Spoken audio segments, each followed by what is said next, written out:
Retour pour cette émission prolongation. On a changé complètement de lieu. Nous sommes en extérieur désormais à Sillé-de-Guillaume qui accueille, comme c'est désormais une tradition chaque année à cette période, la Gamelle Trophy. On est à l'endroit le plus spectaculaire de cette Gamelle Trophy. Vous le voyez derrière moi, les concurrents vont descendre de là-haut et vont déambuler jusqu'en bas. Le président est à mes côtés de Tourisme et Aventure, organisateur de cette grande journée, de cette grande manifestation. Frédéric Baudouin, parlez-nous de cette descente. C'est un petit peu depuis quelques années ce qui fait la renommée qui donne encore plus d'image à la Gamelle Trophy, puisque la chaise du diable, voilà, on est vraiment dans un passage très technique, très engagé, donc on est vraiment dans du vrai VTT qui surprend aussi beaucoup de personnes qui viennent pas de la région et qui s'imaginent pas qu'en Sarthe on puisse avoir des passages aussi techniques et engagés. C'est combien de dénivelé là ? Là il y a 1500 mètres de dénivelé pour à peu près 55 km. Et ici même à cet endroit précis là ? On doit descendre d'une trentaine de mètres. Et on prend un fond ? Pour les meilleurs seulement. On va aller voir justement un des concurrents qui va participer tout à l'heure. Gaylord, vous venez vous de la région Tourangelle ? Exact, je viens de la région de Bourgueil, à côté de Tours. Alors comment est-ce qu'il faut bien appréhender cette descente-là ? Déjà, il faut avoir un bon bagage technique déjà à la base, ça c'est clair. Et puis pas trop avoir de vitesse, être très lucide. Faut vraiment pas se louper quoi. Et puis après au niveau du pilotage, il faut vraiment pas chercher à bloquer les roues et pas trop mettre de frein à l'avant. Surtout pas trop de frein à l'avant, sinon on bute sur les obstacles et c'est comme ça qu'on tombe. Alors, pendant que vous parliez, on vous a vu en train de descendre justement. On ne freine jamais ? Plus sur l'arrière pour ralentir, parce qu'il faut un minimum de vitesse pour descendre, c'est normal. Et puis c'est pour nous diriger, pour mieux nous diriger. En bloquant la roue arrière, on peut tourner à droite ou à gauche plus facilement. On appréhende quand même au moment d'être en haut là ? Non, après c'est une habitude. C'est une habitude. Moi j'adore ce genre d'obstacle, c'est ce que je recherche, c'est pour ça que je suis là. Ça fait 6 ans que vous n'étiez pas venu ? Oui, environ 6 ans, parce que j'avais arrêté la compétition, j'avais d'autres compétitions comme l'interrégionale Ouest et le Vendée Tour. Donc ça faisait beaucoup en compétition, et puis à chaque fois que je faisais la Gamelle Trophy, mes résultats étaient de plus en plus mauvais. Donc j'ai préféré arrêter et revenir plus tard. Très bien, merci. On va retrouver Frédéric.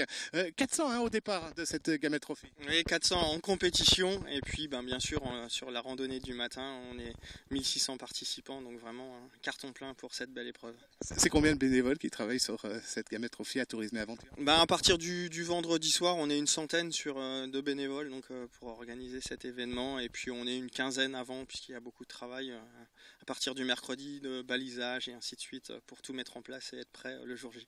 En tout cas, pour la course, on vient de loin, même du sud de la France. Oui, le Grand Ouest est vraiment notre public, je dirais habituel, quoique on est toujours surpris puisque tous les ans, on a minimum 50% de participants qui n'ont jamais fait la gamelle, et puis certaines personnes qui viennent du sud et qui sont surpris.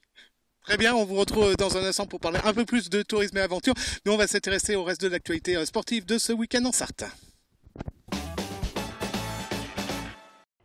Il y avait de la course à pied vendredi à La Ferté-Bernard avec la finale départementale du 5000 mètres sur piste.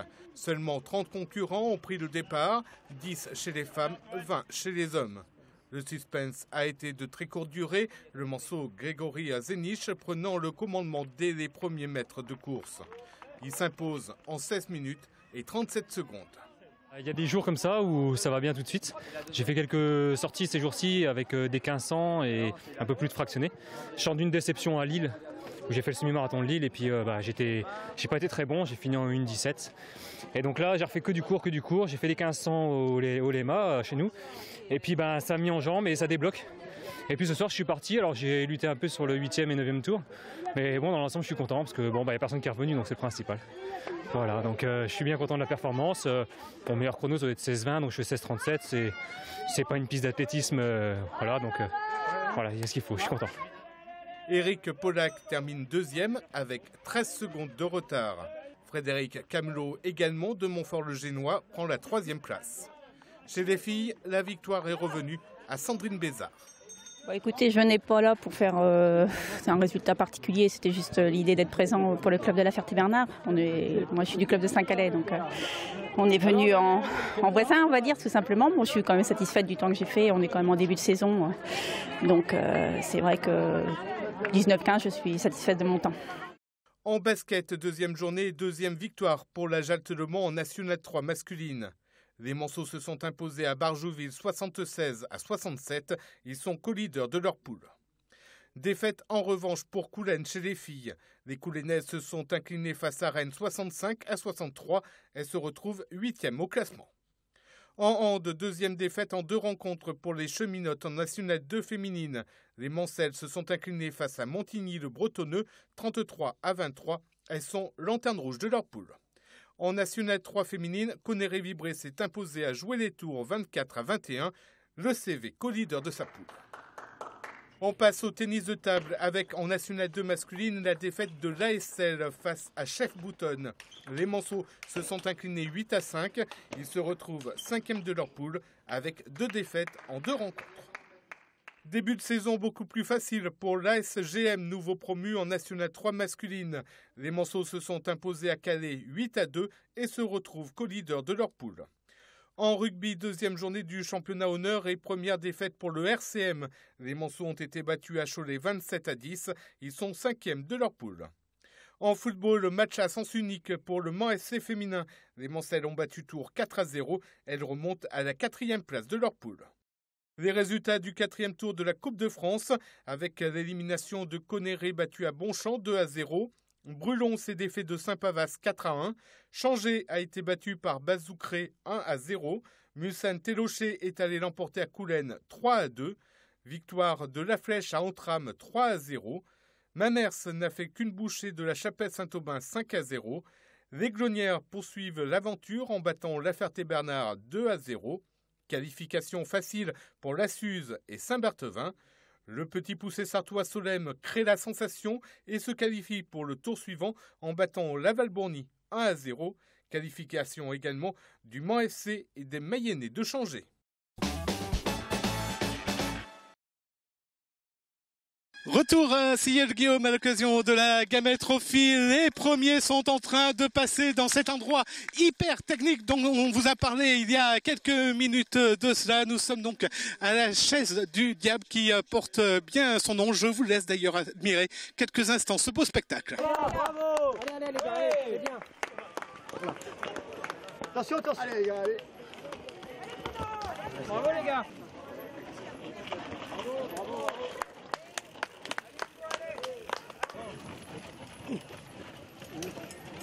Bravo, bravo.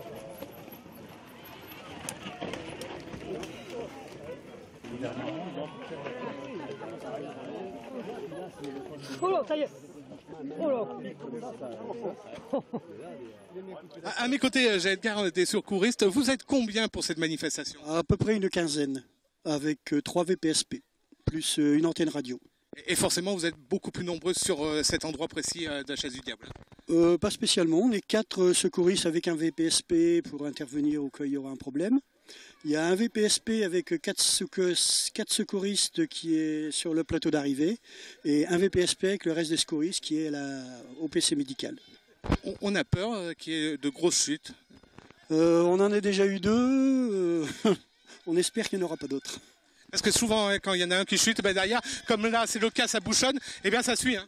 Oui, mais en principe, les signaleurs sont là pour interrompre immédiatement quand il y a une chute, ils interrompent le flux des cyclistes. Allez, on vous laisse encore admirer ce beau spectacle, tous ces valeureux conquérants qui essaient de franchir sans trop de difficulté cette chaise du diable.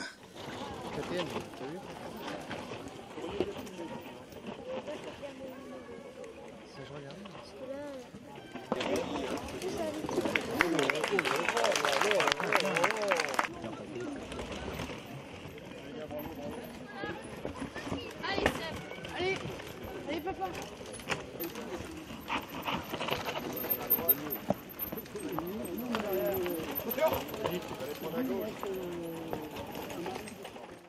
Voilà donc pour ce beau spectacle, il faut bien le dire, pour l'instant pas de chute et c'est tant mieux.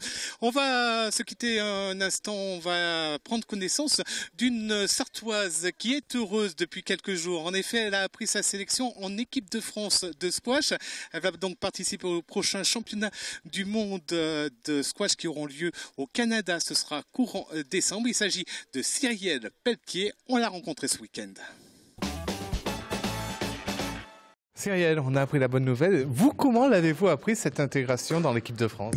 Alors moi en fait ça a été officiel mercredi de cette semaine, mais moi j'ai reçu un mail une semaine avant par l'entraîneur national me disant que je faisais partie de l'équipe avec les 3 autres filles, donc évidemment j'étais contente. Alors c'est pas une première, hein. Ça fait plusieurs années maintenant que vous faites partie de l'équipe de France, c'était en junior, en senior. Alors oui, en effet, j'ai fait quasi toutes les sélections chez Junior. Ça fait seulement 2 ans que je suis en équipe de France senior. J'ai eu la chance de faire 2 championnats d'Europe. Et c'est vrai que là, je viens d'apprendre ma première sélection pour un championnat du monde féminin senior. Donc c'est une première pour moi. C'est la fierté, c'est aussi la pression? Là, pour le moment, je pense que je réalise pas et puis j'essaie pas y penser. Je me concentre surtout sur ma planification, mes entraînements, parce qu'être sélectionné c'est bien. Maintenant, il faut assurer le maillot et aller gagner les matchs. Donc, je pensais être très contente, mais au final, je suis contente, mais je vais attendre de faire un bon résultat là-bas pour apprécier. Justement, au niveau entraînement, qu'est-ce que ça va changer dans les semaines qui viennent? Ça va pas changer grand-chose parce que je m'entraîne déjà beaucoup, mais disons qu'on va plus regarder la planification des tournois avant, voir au niveau des repos, etc. On va vraiment bien étudier, puis notamment les tournois professionnels, les voyages, etc. C'est une planification sur du long terme. Quand on fait partie comme ça de l'élite nationale, c'est combien d'heures d'entraînement que vous devez faire pratiquement au quotidien? Alors on va dire que c'est minimum 3 heures par jour. Maintenant, cette année, je vais passer à des doubles séances, donc je vais m'entraîner en moyenne 5-6 heures par jour. Quotidiennement, 7 jours sur 7, peut-être une journée de temps en temps de repos le week-end, mais c'est vrai qu'on a besoin de s'entraîner vraiment énormément pour être au top de sa forme. Ça se base sur quoi un entraînement?